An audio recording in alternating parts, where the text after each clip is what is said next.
pagbubulay-bulay natin ng salita ng Panginoon, ating pong buksan ng ating mga Biblia sa aklat ng ikalawang Pedro sa chapter 3 at basahin natin ang dalawang huling verses, ang verse 17 to 18. At ito na po ang kahulihan sa ating pagbubulay-bulay dito sa series ng Second Peter. Basahin natin ang verse 17 to 18. Ito pong sinasabi. Kaya't kayo mga minamahal, yamang nalalaman na ninyo noon pa ang mga bagay na ito. Mag-ingat kayo, baka mailigaw kayo sa pamamagitan ng kamalian ng masasama at mahulog kayo mula sa inyong sariling katatagan. Subalit lumago kayo sa biyaya at sa pagkakilala sa ating Panginoon at tagapagligtas na si Heso Kristo. Sumakanya nawa ang kalwalhatian ngayon at hanggang sa araw ng walang hanggan. Amen. Gaya ng sinabi ko, we are now in the finale ng ating series ng Second Peter. At dito makita natin si Pedro na si Apostle Peter, si Apostol Pedro na kung ating babalikan ang history ng kanyang buhay na siya makikita nalaman natin na meron siyang history ng pag bagsak or falling away because of our Lord Jesus Christ. Kung mababasa natin yan sa Matthew chapter 26 verse 31 to 35. Kung babasahin natin yun, is doon makita natin na si Pedro nakausap ang ating Panginoong Heso Kristo na parang nagmamagaling na kailanman ay hindi siya niya iiwan ang ating Panginoong Kristo sa Matthew chapter 26 verse 31 to 35. Ang sabi dito, no? Basahin natin. Pagkatapos ay sinabi ni Jesus sa kanya, kayong lahat ay tatalikod dahil sa akin. All of you will fall away because of me. At dahil sa akin, sapagkat nasusulat, sasaktan ko ang pastol at ang mga tupa ng kawan ay magkakawatak-watak. Pero makita natin, no, yung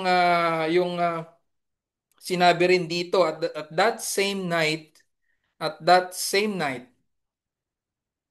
sa tagpong iyon sa Luke chapter 22 verse 32 na even though na sinabi ng ating Panginoong Kristo sa lahat ng kanyang mga apostol, lalong-lalo na kay Peter na sila ay tatalikod sa kanya, and that same night may sinabi rin ng ating Panginoong Heso Kristo kay Peter. Sabi sa Luke chapter 22 verse 32, Luke 22 verse 32, sabi dito, subalit ako'y nanalangin para sa iyo upang ang iyong pananampalataya ay huwag mawala.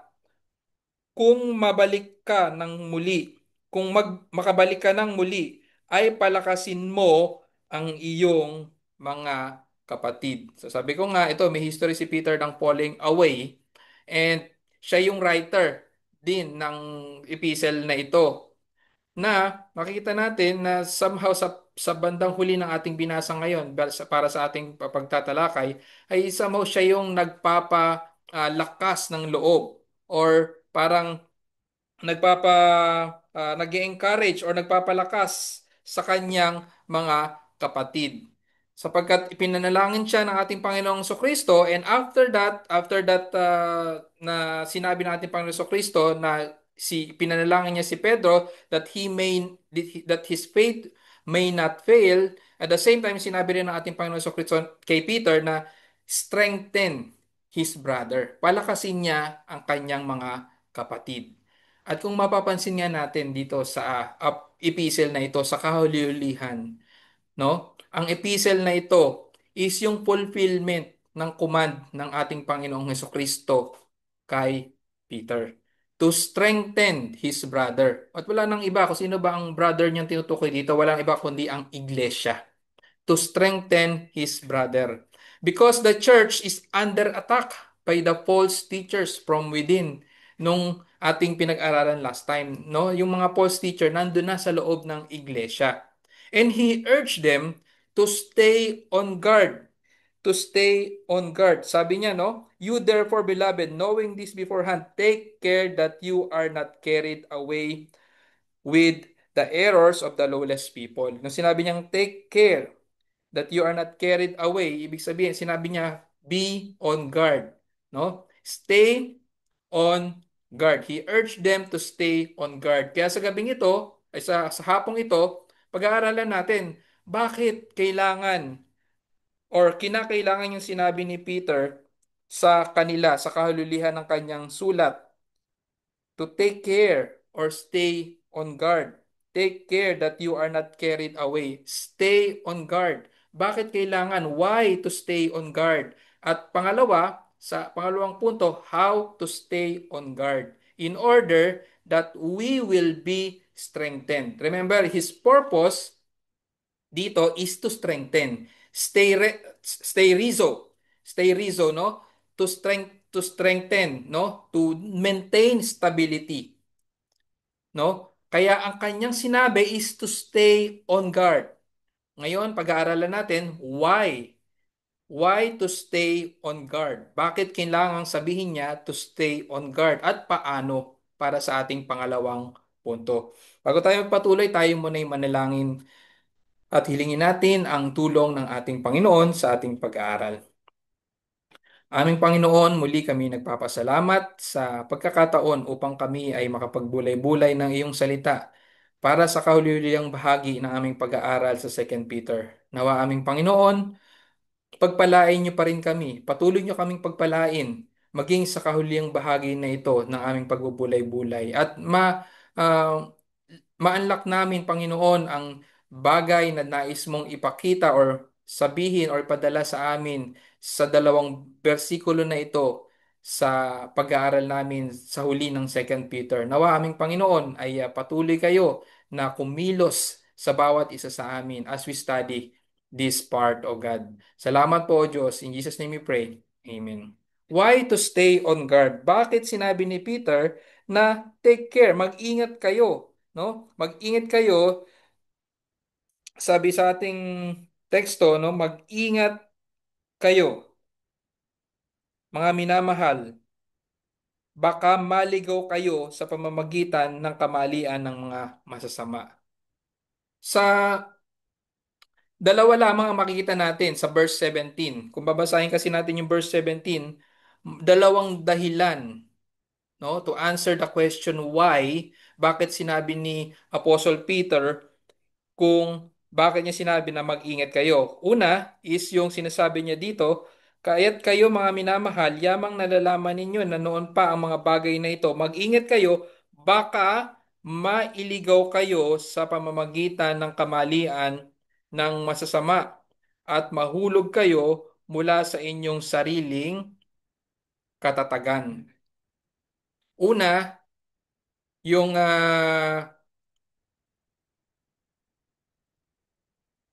una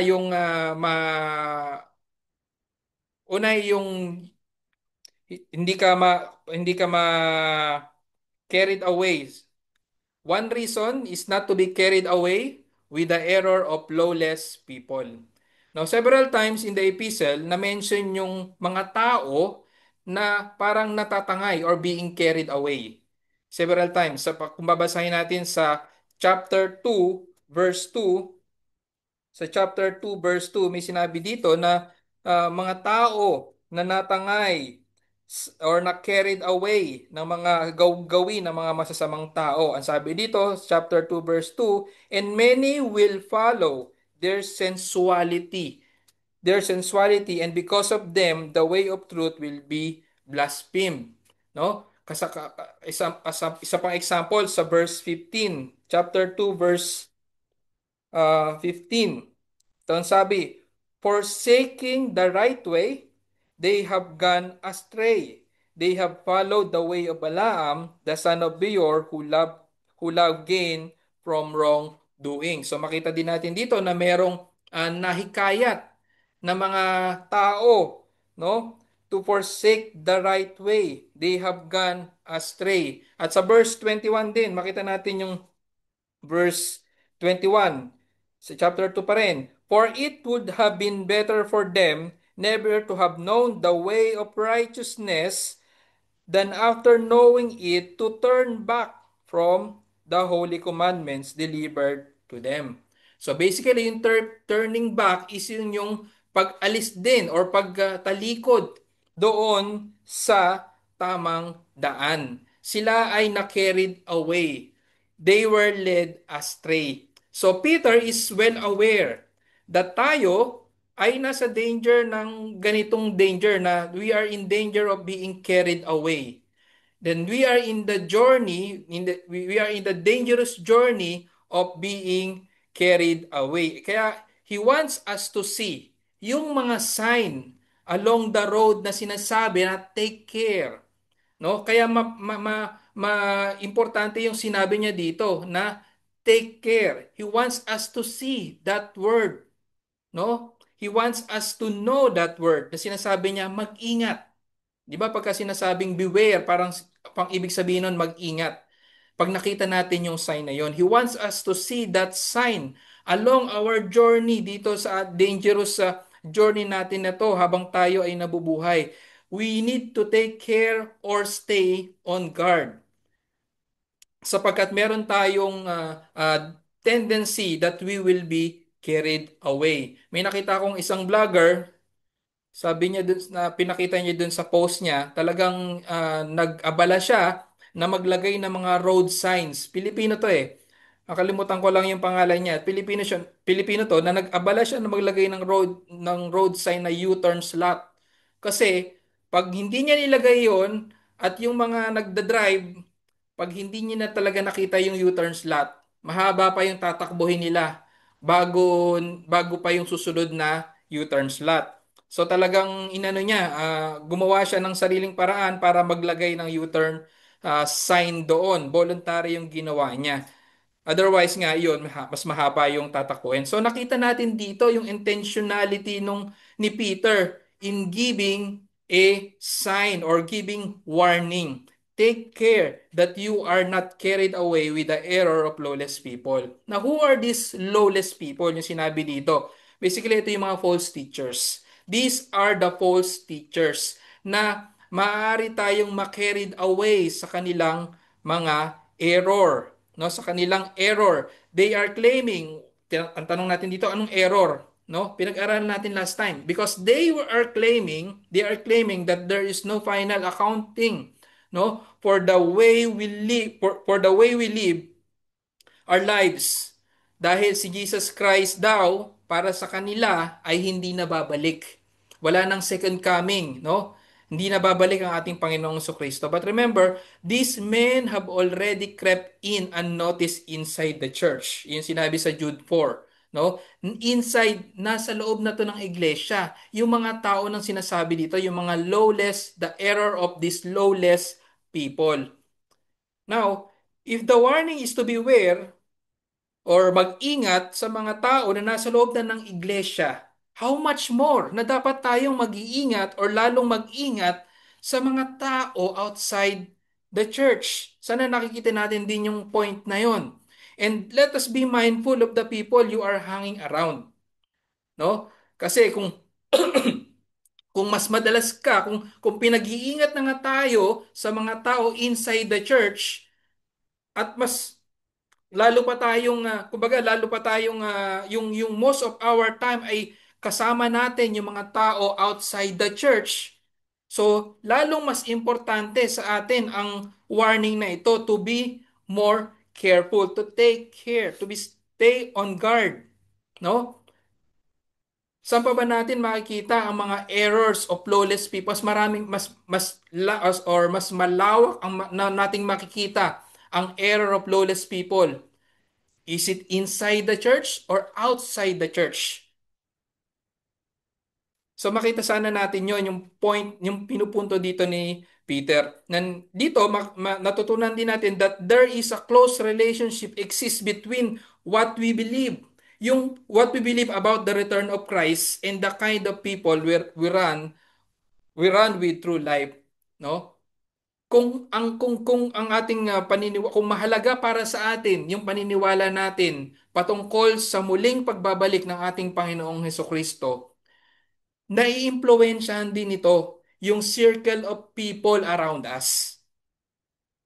Imagine nyo ba, no, na ikaw talagang very eager ka to wait or eagerly waiting sa coming ng ating Panginoong Kristo, but your time is being spent together with those people who doesn't care about the coming of our Lord Jesus Christ.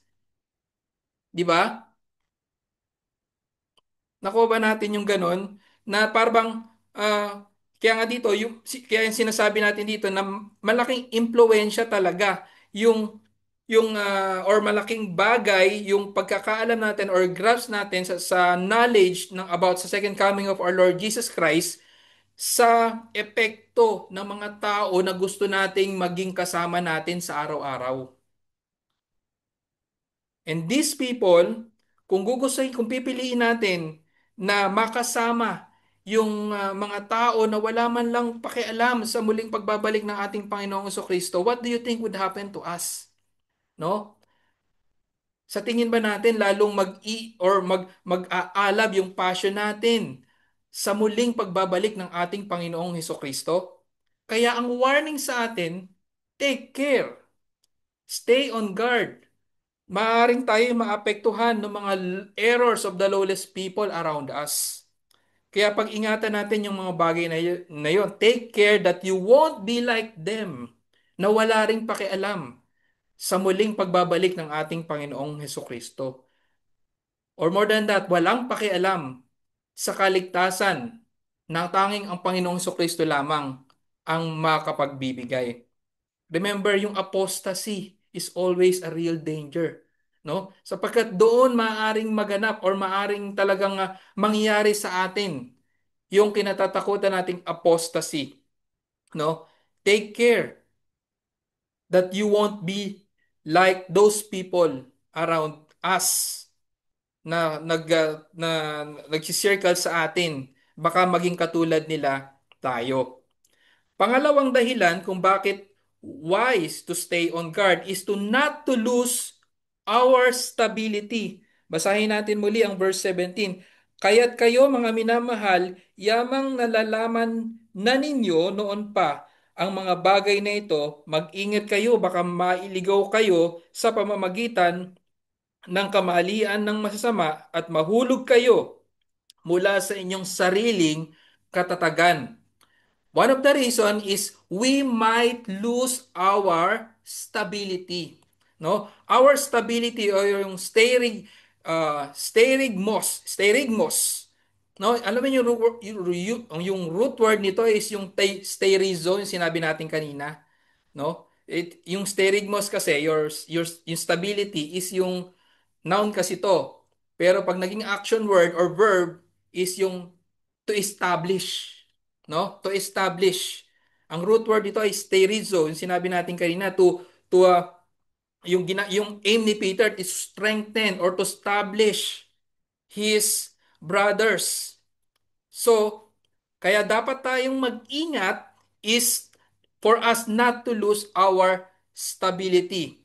Our stability or stability is an important concern for Peter dito. Sa verse 12 ng chapter 1, punta tayo sa verse 12 ng chapter 1, nagamit din yung salitang sterizo dito, which is yung root word ng stability. Sabi sa verse 12, chapter 1, sabi dito, therefore, I intend always to remind you of these qualities, though you know them and are established in the truth that you have.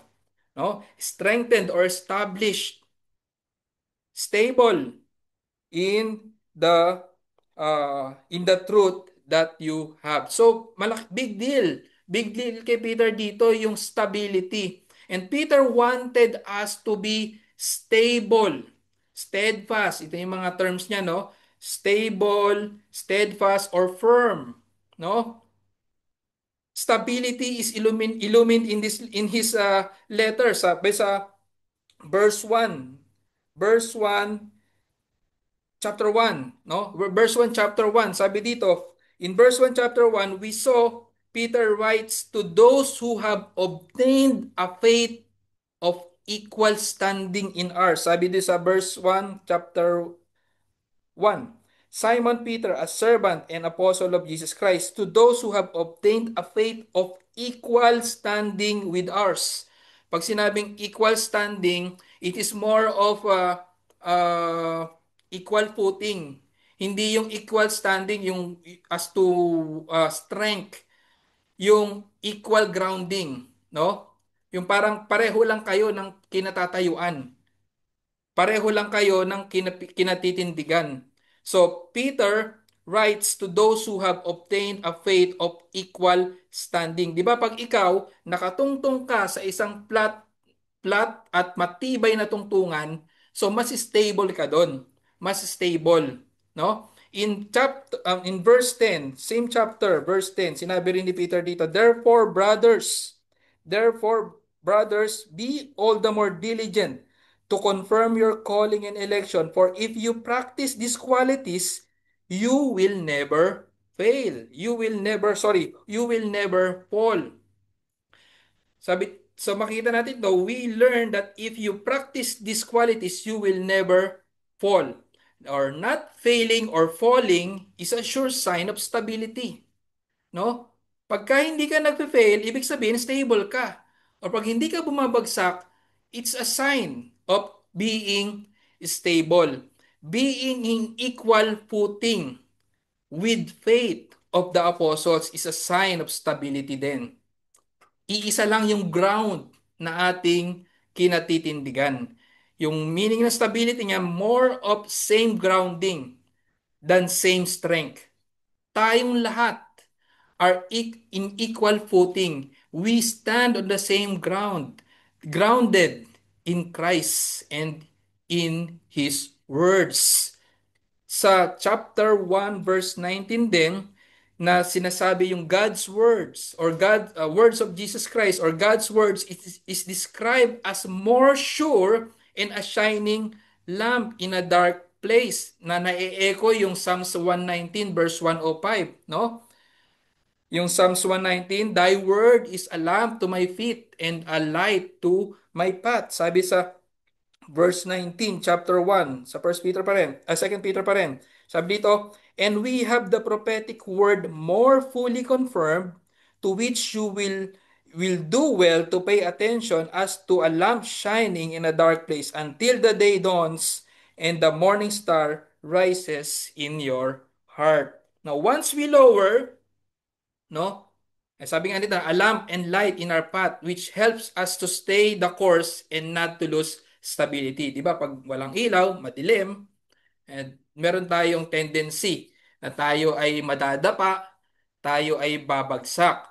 So once we lower our guard, pag hindi tayo nag-ingat and did not stay in the light, we become more vulnerable to fall, to fail. We become unstable. Now, because kaya nga si Christian Pilgrim, no, nandito na naman kay si Christian Pilgrim na naman example natin. Nangyari yung kay Christian Pilgrim because hindi siya nagstay dun sa very instruction ni evangelist to follow the way or yung straight way, to follow the way he showed him and listen to and instead he listened to the counsel of Mr. Worldly Wise Man. He found himself in a great fear that the overhanging hill near the place of Mr. Legality, no? Nabasa na natin yung Pilgrim's Progress, si Mr. Legality. Yung kung nandun siya sa top of the hill, yung hill na yon na parang nung nandun siya sa lugar na yon, sa baba nun, parang babagsak daw sa kanya. Kaya takot na takot siya.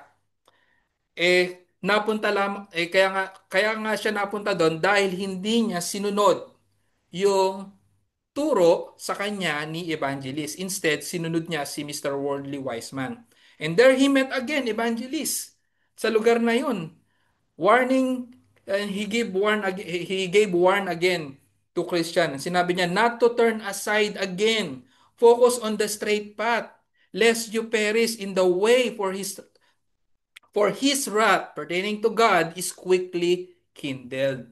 Now, si Pedro ngayon, sinasabi sa atin, he tells us how to stay on guard. Binigyan tayo ng dalawang dahilan bakit tayo we need to stay on guard. Now, we come to point number 2, how to stay on guard. Sabi sa verse 18, subalit lumago kayo sa biyaya at pagkakilala sa ating Panginoon at tagapagligtas na si Heso Kristo. Lumago kayo sa pagkakilala, no? Lumago kayo sa biyaya at pagkakilala sa ating Panginoong Heso Kristo at Panginoon at tagapagligtas na si Heso Kristo. And this last part yung doxology, sumakanya nawa ang kaluwalhatian ngayon at hanggang sa araw ng walang hanggan. Sabi dito, how? Sabi dito, grow. Grow in the grace and knowledge. Yung paglago, yung growth in the grace and knowledge of our Lord Jesus Christ is a necessary condition. Kailangan yon. Kailangan yon in order to stay on guard, no? Para maging stable, kailangang lalago sa biyaya at pagkakilala sa Panginoon Heso Kristo. It is a necessary condition to stay on guard and prevent us, in order to prevent us to be carried away by the errors of the lawless people and become unstable, no? Become unstable and therefore later to fall. Now, yung biyaya dito, grace is, we all know that grace means unmerited favor, and this unmerited favor is given. This grace is given, but it is to be grown to. It is to be cultivated. Kailangan palaguin, kailangan lumago. Same with the knowledge, kasi sinabi dito, no, subalit lumago kayo sa biyaya at sa pagkakilala sa ating Panginoon at tagapagligtas na si Heso Kristo. This grace and knowledge is to be cultivated. The believers here are already maturing, no? Yung ina-address niya dito, hindi naman to yung mga new converts. Sama siguro mga ilang taon na rin silang Kristiyano. They are maturing spiritually, but they need to continue to do so. They need to continue growing, maturing, no? In the grace and knowledge of our Lord Jesus Christ. Because the process of growing is their work as well, no? May part or may active participation ang bawat mananampalataya in order to grow in the grace and knowledge of our Lord Jesus Christ. Mga kapatid, ano bang ginagawa natin para tayo ay lumago sa biyaya at lumago sa pagkakilala sa ating Panginoong Heso Kristo? Magic question is, how do we spend our time? Anong ginagawa natin upang tayo ay lumago? No, pinanganak tayo sa mundong ito, no? Initially, hindi natin alam, hindi natin kayang pakainin yung sarili natin. No, kaya nga nung tayo pinanganak, initially, we are fed, no? We were fed by our parents during our infancy. But habang lumalaki tayo, when we reach the time of being able to eat on our own, involved na tayo doon. Involved na yung ating sarili para tayo ay lumaki or lumago, no? Iniisip na natin nung time na yon kung paano tayo kakain. Iniisip na natin kung ano yung kakainin natin, no? Meron na tayong active participation, no? For growth to start or for growth to go on. No, there is no such thing as a stationary Christian, no, yung hindi lumalago. If you are not moving forward, then you are moving backward. Kung hindi ka lumalago, no, hindi ka stable or hindi ka lang nananatili, ibig sabihin nagsistring ka, lalo kang pumapandak. Sabihin natin yung word na pumapandak, lalo kang lumiliit, hindi ka tumataas katulad ng isang halaman. If you are not growing in grace, then you are shrinking in grace. Gayun din sa knowledge. If you are not growing in the knowledge of God, you are shrinking in the knowledge of God. Ang tunay na regenerate na tao, yung binago ng Diyos will definitely exhibit growth. Talagang merong paglago, no? Hindi man mabilis, no? Hindi man kita agad, at least talagang meron 'yan.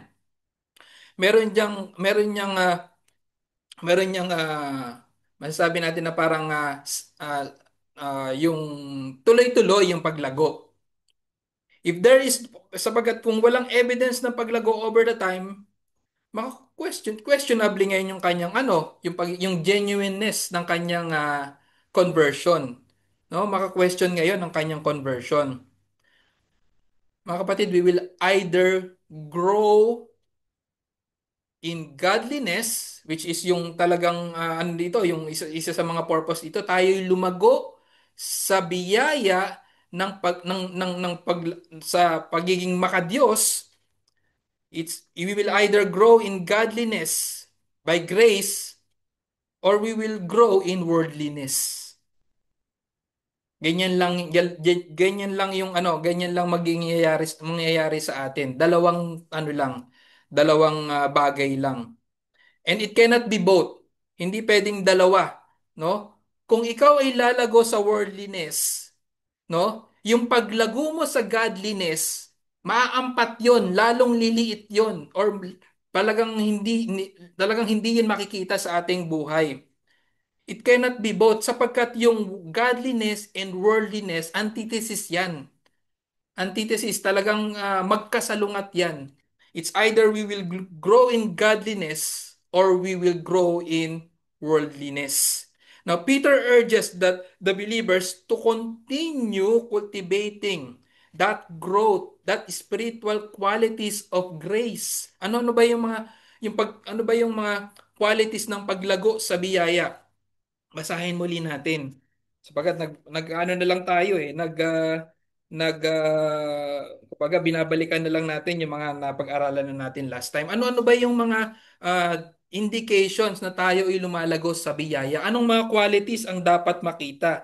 Sa verse 5 to 11 ng chapter 1, basahin natin muli. Sabi dito, Second Peter chapter 1 verse 5 to 11. Sabi dito, at dahil dito, gawin ninyo ang lahat ng inyong makakaya na tustusan ng inyong pananampalataya ng kabutihan, ang kabutihan ng kaalaman, ang kaalaman ng pagpipigil, ang pagpipigil ng pagtitiis, ang pagtitiis ng pagiging makadiyos, at ang pagiging makadiyos ng pagmamahal sa kapatid, at ang pagmamahal sa kapatid ng pag-ibig. Sapagkat kung ang mga bagay na ito ay nasa inyo at dumarami, hindi kayo magiging mga walang saysay o mga walang bunga sa pagkakilala sa ating Panginoong Heso Kristo. Sapagkat sino mang walang mga bagay na ito ay bulag, at ang malapit lamang ang nakikita, at nakalimutan na siya ay nilinis mula sa kanyang dating mga kasalanan.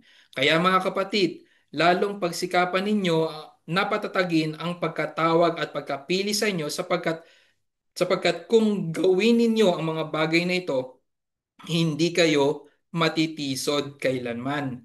Sapagkat sa ganitong paraan ay masaganang ibibigay sa inyo ang pagpasok sa walang hanggang kaharian ng ating Panginoon at tagapagligtas na si Heso Kristo. Now, ito yung spiritual qualities ng lumalago sa biyaya, no? And knowledge that Jesus grants to us. Now, knowledge of Christ. Talakayin natin knowledge of Christ. Knowledge of Christ is our safeguard against heresy and apostasy. Safeguard natin yan, na sana tayo lumalago sa pagkakilala sa ating Panginoong Kristo. And also, the knowledge of Christ is the means of growth in grace. No? Talagang magka-intertwined. Meaning, the more we know Christ, no? The more we know Christ is the more we become like Him by displaying Christ's characteristics. Yun yung binasa natin kanina, no? Yung mga qualities ng lumalago sa biyaya. Yun yung mga katangian ng mismo ng ating Panginoong Heso Kristo, no? When we know more Christ, or The more we know Christ, the more we become like Him by displaying Christ's characteristics in our lives. Now, let me use yung kung naalala niyo yung acronym na WWJD. Sino nakakaalala ng acronym na yung ibig sabihin nun? What would Jesus do? No? Maging popular yan many years ago. Siguro mga high school pa mga high school pa ako noon, no? Now, what would Jesus do when you're facing a situation in life, no? You might ask, what would Jesus do with this? Anong gagawin ng ating Panginoon Kristo kung sa ganitong klaseng sitwasyon? Now, to know what He is going to do is to know His teachings about it. And to know what He is going to do is to know more about Him and His teaching. Knowing His teaching is knowing Him. Basically, knowing His teaching is knowing Him. Christ will not teach what He will not do. No? Yung kanyang tinuturo na dapat tayo ay maging ganito, yun yung karakter niya. Yun yung kanyang ginawa. No? Iyon siya. Christ's character speaks volumes about how we must live and how we must face situations in life. No? It is Christ's character, karakter ni Kristo, ng ating Panginoon Kristo to be obedient to the will of the Father. Diba? Ganun ang ating Panginoong Kristo, naging masunurin siya sa kalooban ng Ama. It is Christ's character to hate sin. Now, this character na sinakakasabi ko lang about sa ating Panginoon Kristo, obedience to the will of the Father and hatred to sin is a must to cultivate in our lives. Dapat kinukultivate natin na lalo tayong maging masunurin sa kalooban ng Diyos. Kinukultivate natin ang pagkamuhi sa kasalanan at paglayo sa kasalanan. And marami pang katangian ng ating Panginoon Kristo. And many more of Christ's character to learn by growing in the knowledge of Him. So nakita natin yung relationship ng growing in grace and in the knowledge of Christ. Without Christ as our model, paano tayo lalago sa biyaya ng pagiging makadiyos? No?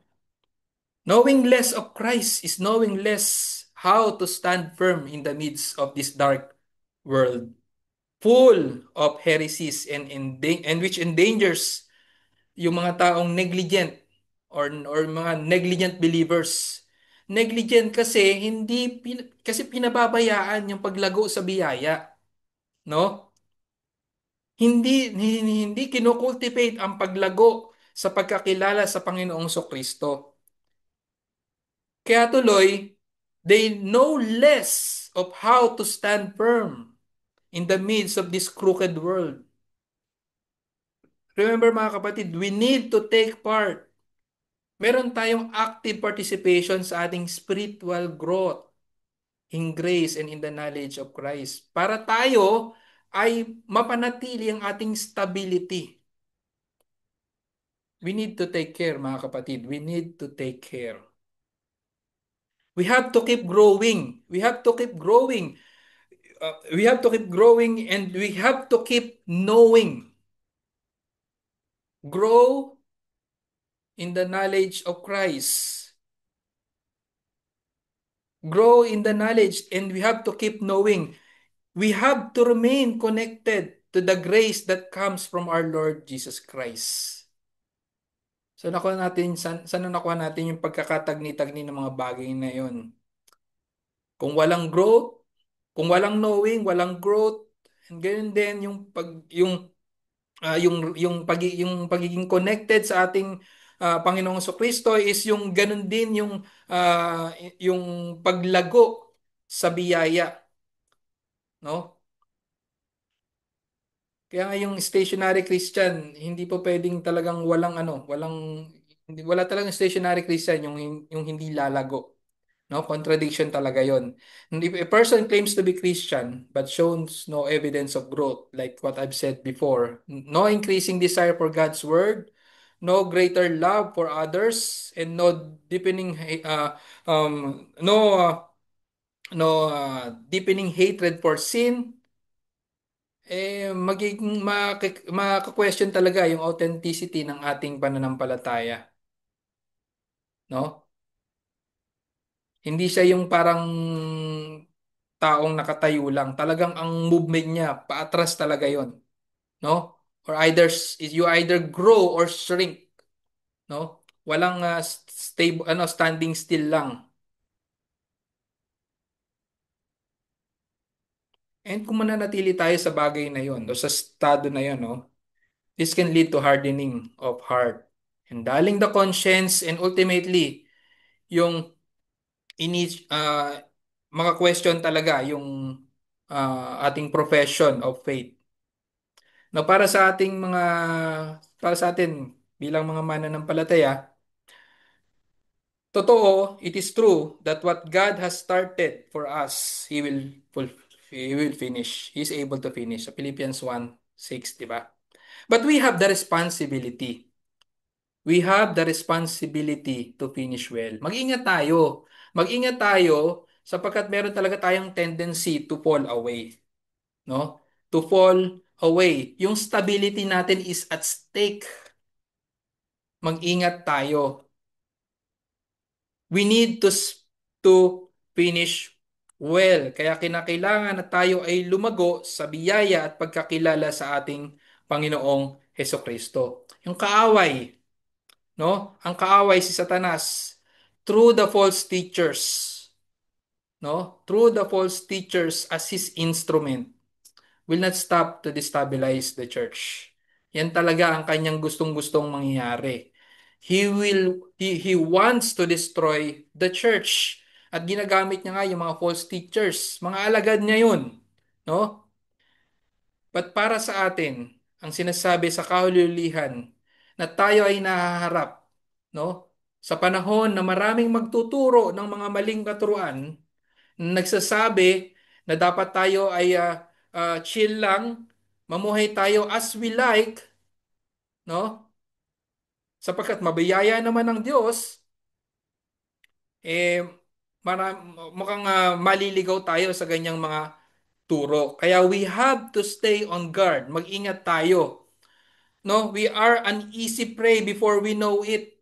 Kala natin, no, matatag na tayo sa pananampalataya. We are an easy prey pa din before we know it if we are not careful. Ano ba sabi sa 1 Corinthians chapter 10 verse 12? 1 Corinthians chapter 10 verse 12. Kaya't ang mga nag-aakalang siya'y nakatayo. Katayo, ibig sabihin stable, no? Established, ay mag-ingat na baka siya'y mabuwal. No, maraming ginagawa ang kaaway. There are many stories na ginawa ng kaaway na nag-shake or shake sa church. In many churches, there are many stories of shaking happen in different churches. But if we take heed God's sure word, no? Kung tayo ay patuloy na tatalima sa sigurado or sure word of our God, no? Walang iba kundi ang scripture na meron tayo. The church will surely stand. The church will surely stand until our Lord Jesus Christ return. Hanggang sa muling pagbabalik ng ating Panginoong Heso Kristo. At nararapat lamang, no, na ibigay natin ang pagluluwalhati sa kanya. Kaya sa kalulian sinabi ni Apostle Peter dito, no, sa kanyang sulat, no, sumakanya nawa ang kaluwalhatian ngayon at hanggang sa araw ng walang hanggan. Amen. Na para sa mga kaibigan natin na wala pa sa Panginoon Kristo, yung sinabi ko ngayon, kasi sabi ko lang, kababasa ko, no? To Him be the glory, both now and forever to the day of eternity. Amen. No? Sabi yan ni Peter sa kanyang sulat, pero may yung sinasabi ditong day of eternity, dalawang klasing bagay yan. No? The day of eternity for unbelievers are different for the day of eternity for the believers. No? Sapagkat two different destinies ang pupuntahan ng mga believers at unbelievers. You will either, kung ikaw wala pa sa Panginoong Kristo, definitely you will be heading to the day of eternity unto death, not unto life. Iba ang destiny ng wala pa sa ating sa Panginoong Kristo. Now, sinasabi namin sa iyo kapatid, kung wala pa sa Panginoong Kristo, you choose. You choose. Sabi doon sa Deuteronomy chapter 30. Deuteronomy 30 verse 19. Sabi dito, Deuteronomy 30 verse 19. I call heaven and earth to witness against you today that I have set before you life and death, blessing and curse. Therefore, choose life. Kaibigan, kung wala ka pa sa Panginoong Kristo, we urge you to choose life. Ang buhay na walang hanggan sa muling pagbabalik ng ating ng Panginoong Kristo ay matatanggap mo lamang kapatid kung ikaw ay magsisisi sa iyong kasalanan at mananampalataya sa Kanya. Kaibigan, do you want to live or do you want to die in the eternity? Pumili ka, kaibigan. Kung gusto mo, kung pipiliin mo ang buhay, magsisi ka sa iyong kasalanan. Magsisi ka at manampalataya sa Panginoong Kristo na siyang tanging daan, tanging way, the only way to life, the only way to the day of eternity and to life. Kung pagsisihan mo ang iyong kasalanan at talikuran ito at manampalataya sa Panginoong Kristo na sapat ang kanyang ginawa upang mahugasan ang kasalanan mo at kasalanan ko, yung past, present, and future sin mo ay sapat at magtiwala lamang sa Kanya habang ikaw ay nabubuhay at hindi sa iyong sarili, ikaw ay Kanyang liligtas to the uttermost. Kaya kaibigan, gawin mo na ang pagsisisi habang may panahon ka pa ngayon na at ikaw ay ililigtas ng Panginoong Kristo. Tayo manalangin. O aming Panginoon, muli kami nagpapasalamat sa pagwawakas ng aming pag-aaral sa Second Peter. Salamat at muli mo kaming ginabayan at hindi mo kami hinayaan na hindi matapos sa pag-aaral sa epistle na ito. Salamat at nagpapatuloy ang inyong biyaya upang kami ay patuloy lumago sa pagkakilala sa aming Panginoong Kristo. Nawa Panginoon, baunin namin ang mga aral na aming natutunan sa epistle, sa pangalawang epistle ng inyong apostol, si Apostol Peter. Nawa Panginoon ay patuloy din kayo na magligtas sa mga wala pa sa aming Panginoon Kristo sa pamamagitan ng mga mensahe na naipapahayag sa aming kalagitnaan dito sa fellowship na ito. In Jesus' name we pray. Amen.